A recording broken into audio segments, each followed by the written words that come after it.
Hello, everyone. Let's see. Invite to join. Strange states.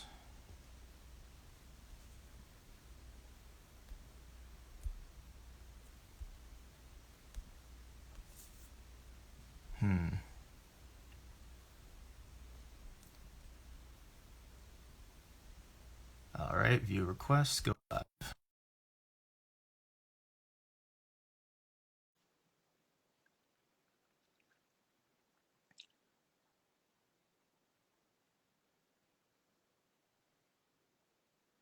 All right. All right, I can see you. Can you see me? Well, at least there's two screens now. There's a black screen where you should be, but at least I know that there's a screen there that should be there. Okay. All right, I can see you perfectly, and your audio sounds good. Fantastic. And I can hear you better. Good. That's better. Okay. All right. How are you doing? Okay. Yeah. Where were we? Yeah, I'm good, man. Oh, we were I'm talking about really the new good. book. Apart from technology's absolutely Right. insane. Well, I am very happy to be talking with you here. We were talking about the latest book, Yes. Winslow Hoffner's High-Scaling Adventures, and Yeah. I'm holding up the cover now. I don't know if you can see it, but it is this is the sequel, and it's written in a very interesting way. This is simultaneously a sequel and a prequel. We dive into our titular character Winslow Hoffner's past a lot, and we see his life just before his adventures with the cryptids began. And so we see him as a young deckhand on a mighty sailing ship called the Trident, and some of the mysteries that he encounters there. We talked a little bit about the Afonk, which is this very cool and unique creature right here.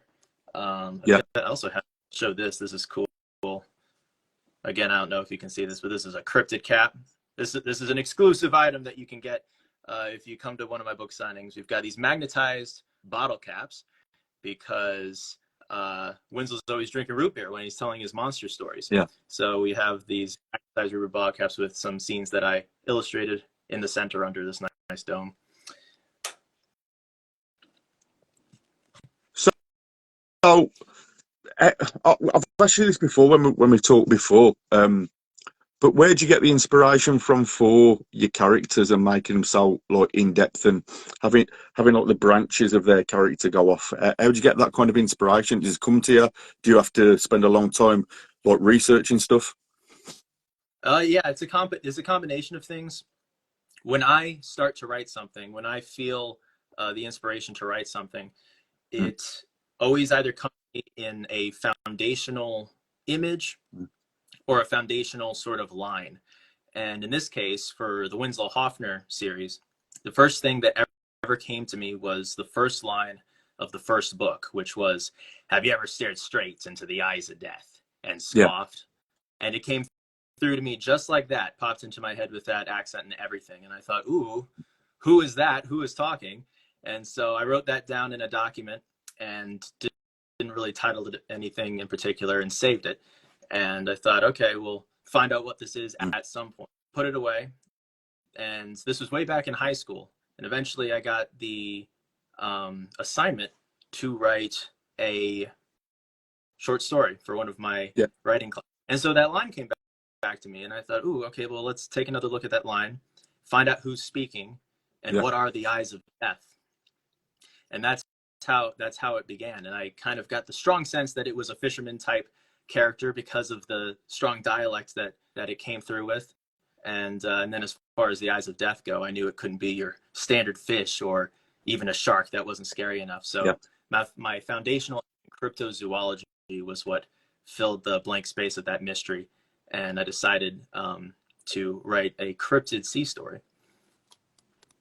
I think my favourite kind of scary stories, I suppose, are based around the sea and based around bays and like beaches. I don't know if you've seen the film The Fog, and films like Jaws, where it's just so far away from a city where there's lots of people. It's just, I mean, in the UK we've got something called British folklore horror, which is like daytime horror, but it's in Right. small like villages and something called like the Wicker Man. And I'm investigating something right now, which is a really weird and odd Yeah, Melton set Stone. of yeah, a really weird set of circumstances that I'm still trying to get my head around. But when you're writing stuff like that, do you feel like you've got to come back to it? Can you like spend about 2 or 3 hours on it in a day, and then you have to leave it and then come back to it, or are you someone who can just write Monday, Tuesday, Wednesday, Thursday, take a break, then back onto it? Right. Well, as far as the Winslow Hoffner series goes, the nice thing about it is it's not too scary. You know, it's more in the realm of adventure, Yeah, and in fact, the scarier elements are actually the humans, some of the other dastardly forces that mm, attempt to impose their will upon the cryptids and stuff. Which in this case is just kind of indicative of like nature and freedom, like Winslow himself is, and yeah, that sort of wild positive interpretation of chaos. That's partly what yeah, Winslow represents, the positive chaos, and the antagonists, especially Giuseppe Scialpi, mm, the cryptic in the first book, kind of represents the negative sort of crushing interpretation of order, and so those are kind of their symbolic things. As far as yeah, writing or production of either of the books go, either aspect of the books go, I do it every day. There's always something to do mm. because I also illustrate it, and I'm also, the marketer and the publicist. So I'm always All doing the work, something. all the work. Yeah, all the work. I just do it all. And Mm, for instance, right now this is a bit of a scoop. I'm working on the Chicken Boy series, which is my series for younger kids, and that was the first set of books I ever wrote. yeah, This is before my cryptid books, but there's mm, always been monsters and stuff in my books. There's always been ordinary characters in extraordinary mm, situations, and so it's kind of cool to return to the Chicken Boy series mm. and re-illustrate them, sort of bring them out. I got the latest one right here. This is Chicken Yeah. Boy and the Might of the Monster, funniest book I've ever written, and you can see some of the art style, very different art style from Winslow, but I still do all the pictures. And the new books are all going to look like this when they come out. Hopefully this year, maybe definitely this year. We're very, very close to completion, and it's definitely, Does yeah, it it's a really fun. does it take a long time to illustrate, or do you have like set like images in your head that you can say, right, I'm definitely doing all that today, you know? Yeah, And do you have, because that must take a long time that to illustrate. it does. It does. The illustration actually it does take longer than the writing. Yeah. For instance, the fourth Chicken Boy book, I I wrote Mm, the original maybe 2 weeks, and then the illustration took months and months. It mm. took a lot of time. Um, it's more time consuming, but in some ways it is easier Yeah, because yeah. I'm manifesting a single image that I can hold in my mind. I talked about this Mm, recently on my friend Brian Nowak's All Things Writing show, mm. about the sort of the difference between the process of the art of the visual art versus the written word art, Yeah, and yeah, yeah. I can, and I was saying, I can listen to music and I can listen to podcasts while I illustrate, but when I'm Mm. writing, I have to be as mentally immersed as possible. So it's kind of a difference. How do you keep up with what's going on in the books then? Because I've written screenplays, I've written short stories and stuff, and sometimes I have to go back a few chapters just to catch up with myself and understand where the characters are in the story and understand where they're going to go forward. Does that is that sometimes difficult to try and keep focused on the path of the book? Yeah, so each book kind of has its own unique challenges, and I always say you kind Mm. of have to be the author that your book wants you to be. Yeah. Um, as far as Winslow 2 was a unique write because for those who have read it, it Mm, is written in achronologically. It kind of jumps around to different points in time, and it's important mm, that it does because we see aspects of the story that need to unfold in a certain way, although it's not necessarily chronologically in order. Yeah. So mentioning screenplays earlier, I did take a lot of influence uh, from film techniques in order to achieve that in a clean, cohesive way. Yeah. And so one of the transitions that I decided to use was, at least in film, it's called an image match transition. So Mm. we will pull in and out of the present or the past based on a sort of either a visual, some type of sensory Yeah. cue. So a lot, and one of the big, most significant ones is when Winslow's in Keeley's Bayside Eatery, which is one of our great foundational locations in the book. Mm. He's dazing off into this painting of a rowboat, Yeah. and significant point in his life where a couple significant points in his life that took place on rowboats. And so that's the visual cue. That's our transition into those different time periods. And so I also created kind of also inspired by filmmaking, film writing. Yeah. I had the major story beats, and I learned this technique from the Breaking Bad uh, Mm. team when I was a featurette on how they did it, because they had important scenes that they needed to hit, and hitting them in a Yeah. cohesive way, right order was important. And so they had them written down on these Mm. index cards, and then they sort of arranged them in a special way, and had them. It was a good way to visualize it up on a board with the important scenes stacked. And so Mm. that's what I did with Winslow too, because it wasn't chronological, and I knew I had Yeah. to hit scenes in a certain way. I was stacking them and visualizing it that way. Well, storyboarding, that's like, I've done a lot of that, and I think that's really important to where you go. And you can have, up to 200 different pieces of drawings or pictures, and to get them right is just a task in and of itself. But when you're on your own, when you're writing, and then you've got to try and think about what's next, what you're going to bring into the next paragraph, to the next chapter. I think people don't realise how difficult that is. Do you find that when you talk to people about your writing, they just think, oh, he's a writer, he must just sit there typing away? They don't realise really all the mental gymnastics that go on. Um, yeah, people get a sense of it, I think, when they try it for themselves, and they go, whoa, there's a lot of moving parts to this. And it's not simply the writing that goes into it. Now, when I'm giving people advice on who are aspiring writers and want to get into it, I definitely Mm. say just focus first on writing the absolute best story that you possibly can, and write it the way that it comes to you.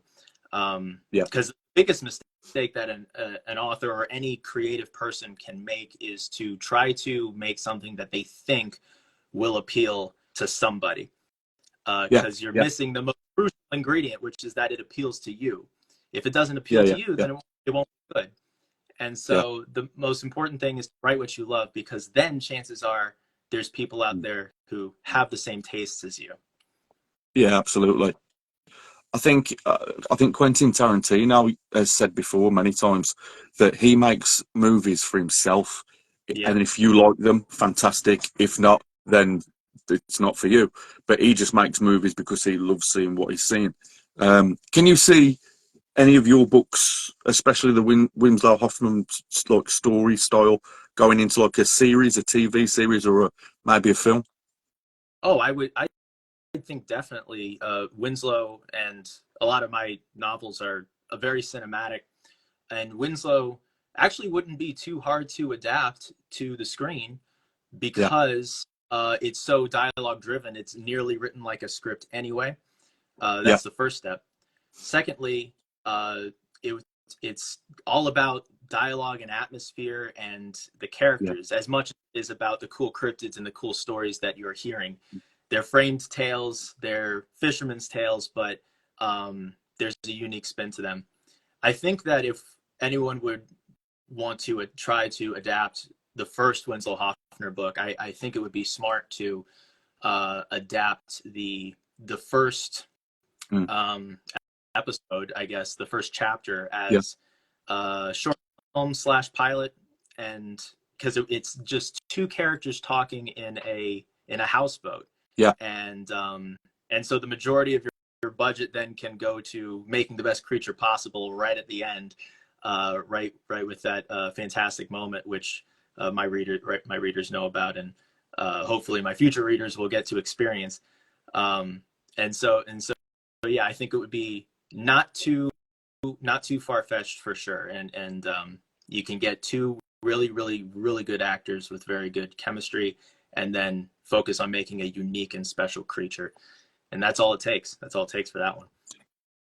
I think you're right. I don't know whether you saw on Netflix a while back. There was a short series came out called Lovecraft Country, um, loosely based on H.P. Lovecraft's creatures. I heard of it, and I saw a couple clips, Yeah, but nothing more than that. I think your kind of style fits probably that kind of Mm. adaptation, really. And although I think that series didn't do enough justice to what it could have been. Would you want to be hands-on in a production? Would you want to be there every? Because I know that like I said before, Quentin Tarantino, he writes and directs all of his films, and he said that's a very complex and hard thing to do.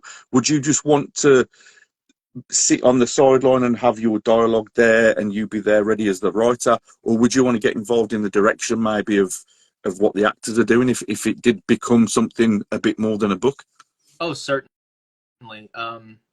As far as I would love to be as involved as I am allowed to be. Yeah. And I know that many different styles of adaptation and many different ways that these things go. And I'm happy Mm. to lend my experience and my knowledge of the characters, because I get to know my Yeah. characters very well. And I Yeah. would love to meet with each of the actors and sort of tell them not only Mm. the deepest interpretation of the way that you could read the book, but also all of the stuff Mm. going on in my head that led me to make the decisions that I did. And I think that that would be valuable as a creative consultant.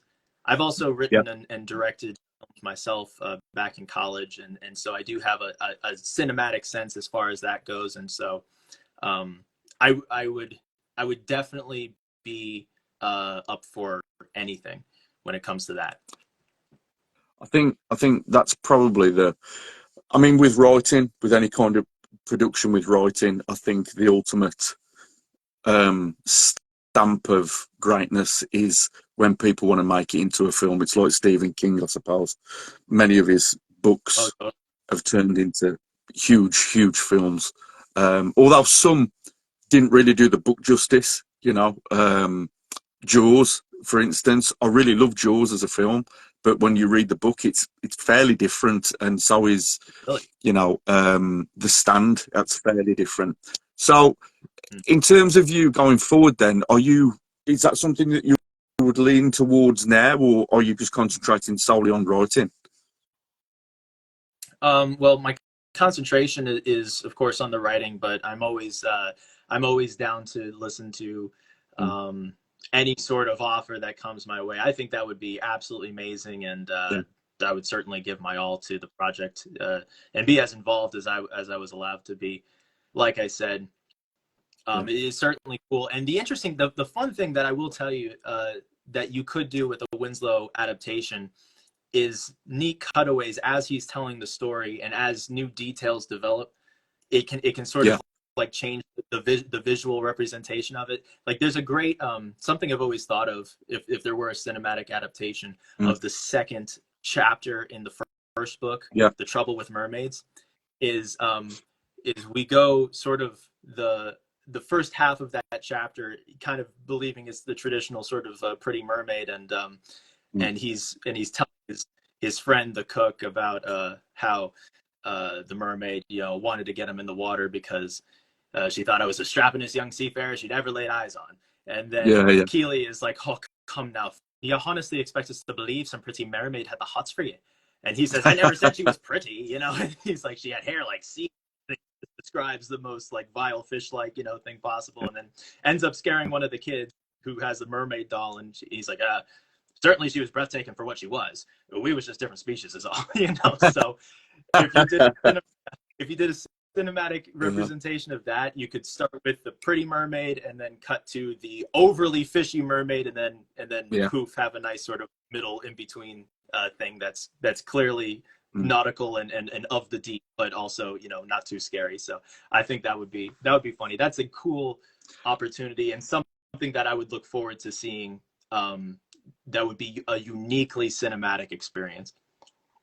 I think the opposite mermaid is the stuff of nightmares, where it's the woman's legs and the fish. Yeah, that must be like that is Lovecraft, I think. Yeah, I mean that's a deep one. That's what that is. yeah, definitely. What would you say to anyone who hasn't had any books published that wants to show people what's in their heads on paper, whether it be a work of fiction, maybe something that's from their past that they want to share with people? How would you say to start off trying to get that down on paper? What would be your advice? Well, it depends on the situation, but it's always great to sort of find a community, if that's what you're looking for feedback. And there's usually lots of great writing communities and little writers groups that you can meet up at, open mics. Yes. That's a really good test if you want to test out your work, is to get in front of people and read it out loud. Yeah. And you know, is that something you've done? Yes. So when Winslow was first coming together, and originally Winslow was just stories, and I sort of honed my style of reading it and the rhythm and of the story through reading it in public a lot. You know, all the way back to high school, like I said, when the first stories were started, we had something called Coffee House, and we would get in front of a big old group of people and read the stories that we wrote. And then all the people now, where I go to these cryptozoology conventions, at some of which I speak and present at, and you get to read these, and at Comic Cons too. Yeah, I've done some readings at Comic Cons, and it's cool to feed off the energy of the crowd and see what hits. And that's a great way to do it, you know, especially if you have a very a book that's in that style, that sort of has this nice call and answer style. Like Winslow is a very dialogue driven thing, so there's a lot of different voices, and the audiobook is out now on Spotify. So I'll listen to the I think there's about 5 minutes you can get for free, and you do great voices. So like Stephen King, I don't know if I've told you before, but Stephen King does some of his own narration of his books on audio, and they're terrible. They're absolutely terrible. The book is great, but him reading it. But when I heard you doing the voices, I could literally just picture what was happening in my head. I mean, it was only 5 minutes. That's on Spotify, isn't it? That's on Spotify. It's also available on Audible, Kobo, iTunes, all of those different platforms. Spotify, it's available for free if you have a premium subscription. And the same is true for Kobo. If you subscribe with premium with Kobo, the audiobook is free, and that's a really good way to enjoy it, and a great way to catch up, since the second book is available now as well. That's fantastic. Yeah, I mean, I love reading, but I also really like audiobooks. I love not thinking about anything. Maybe when I'm going to sleep, getting through a few chapters or something. It's a really good way of enjoying a book. So there's a really nice, I don't know, feeling about someone reading to you and like explaining in their way what they are reading. I think it's a really nice and calming thing, you know. So when you first started writing, did you ever think that you would be, how many books deep are you now? 10 books deep? I am, let me think for a second. I think I'm seven books deep, and going on some more. Did you ever think you'd get this far with, because to write one book is a task, I think. Did you ever think you'd get to 7 books and then I mean, I presume you're going to do some more. You got some more ideas that you've got like floating around. Yeah.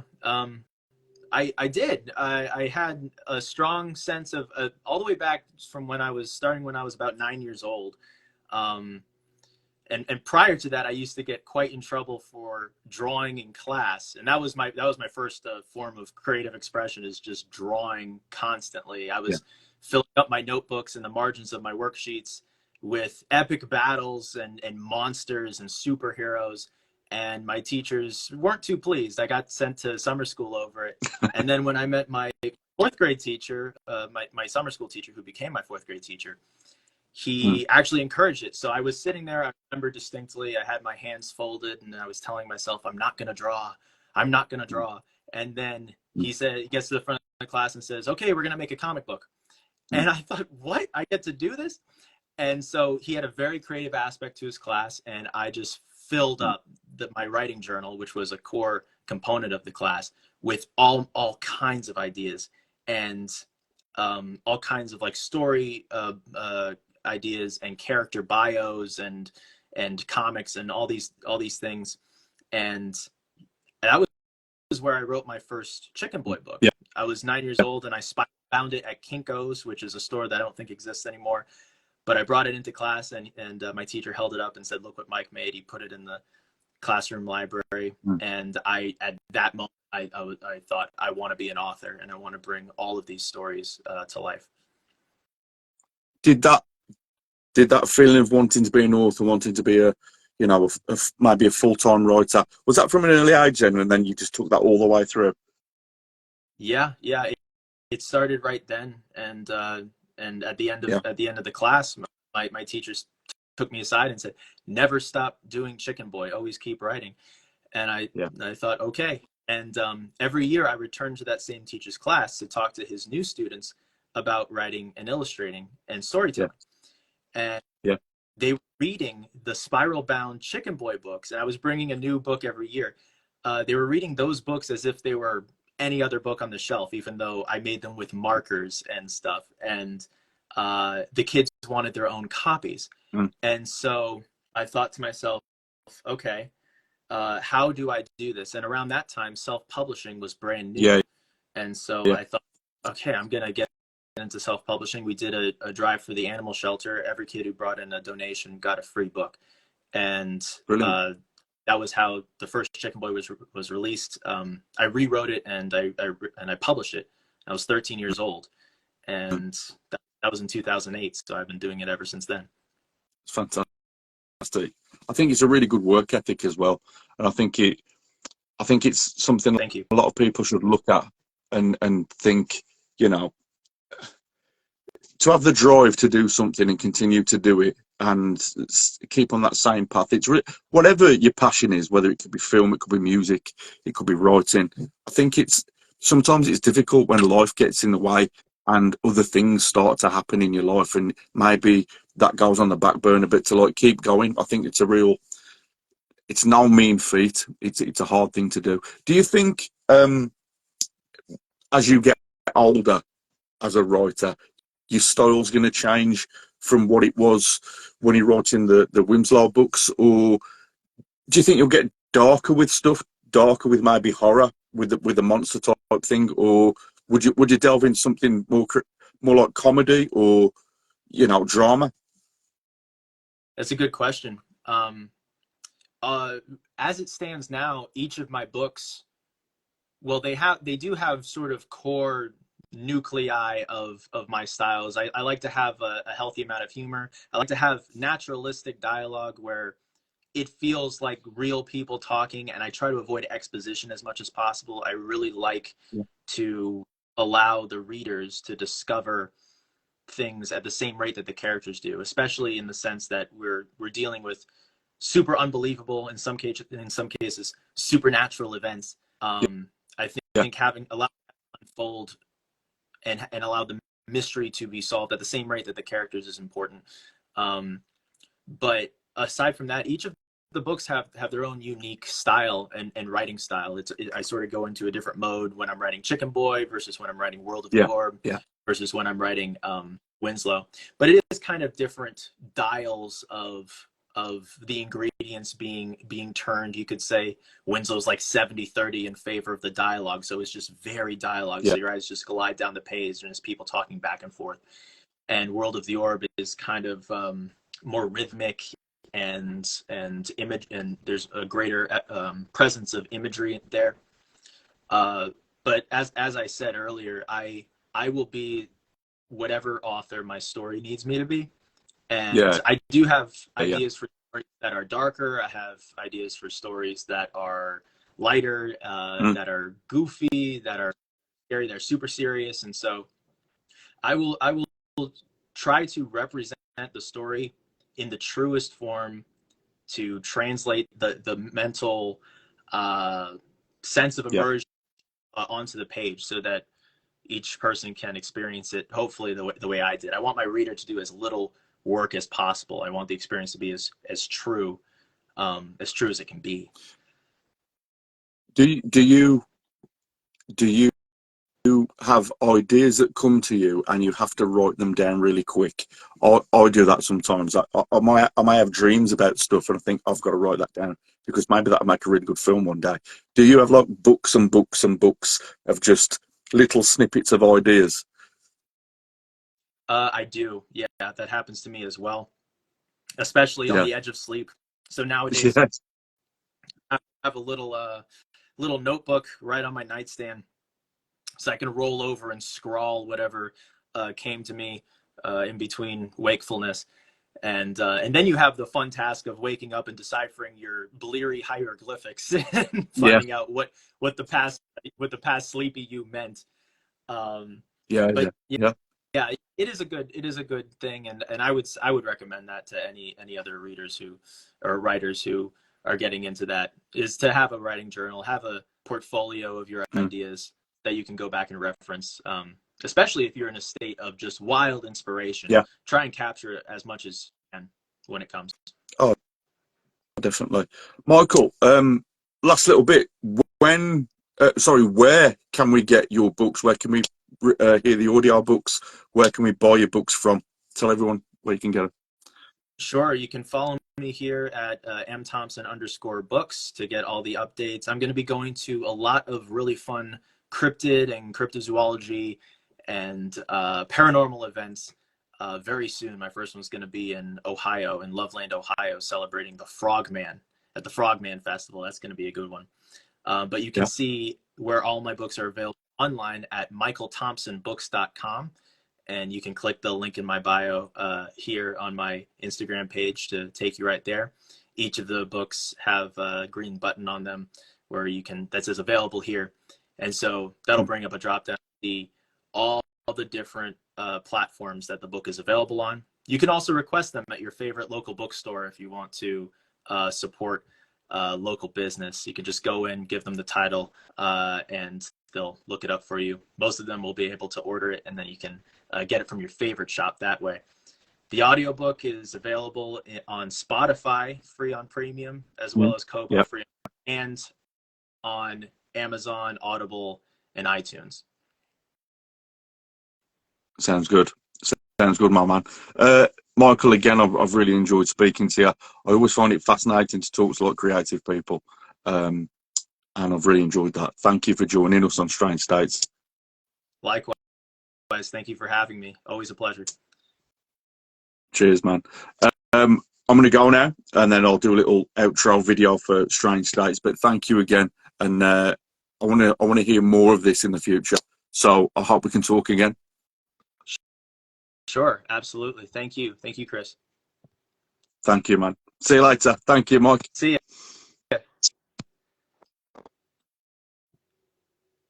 All right, thank you all for tuning in. Chris just left. He's going to do an outro on his page, so hop back over there. I got a question here from Chayash, who says, "Are the audiobooks free?" If you have the premium Spotify or premium Kobo, yes, you can listen to them for free. Otherwise, they're a la carte. But thank you guys so much for tuning in. Great seeing you all. Have a good night.